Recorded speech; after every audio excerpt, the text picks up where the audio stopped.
So alam naman po natin na ang recreational o paglalaro ay mabisang paraan po para mabawasan yung stress and then yung pag-aalala ng isang tao. So sa pakiramdam na nabigyan niyo po kami ng recreational kit na magagamit namin, lalong-lalo na yung mga bata para mabigyan sila ng pagkakataon na malimutan nila yung kanilang karanasan na nangyari nung bagyong Christine. Mas napapalakas po nito yung kanilang kalusugang mental, physical, emotional, and then social sa mga bata. Okay. Lalo na ngayon magkakaroon kami ng school intramurals. Dati, manghihiram lang kami.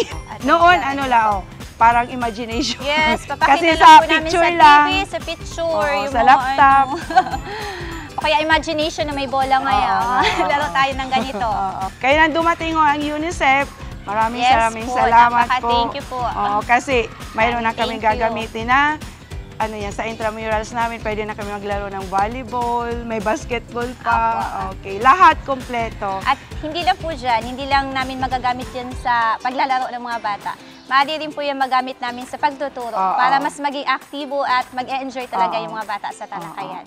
Magkakaroon po kami ng pag-asa na sana may maraming tumulong sa amin na makapagsimula ulit, na maibigay sa mga bata yung kalidad na edukasyon na kailangan nila. Lalong-lalo na tumigil sila ng 17 days of suspension. Kasi dumating pa yung pipito.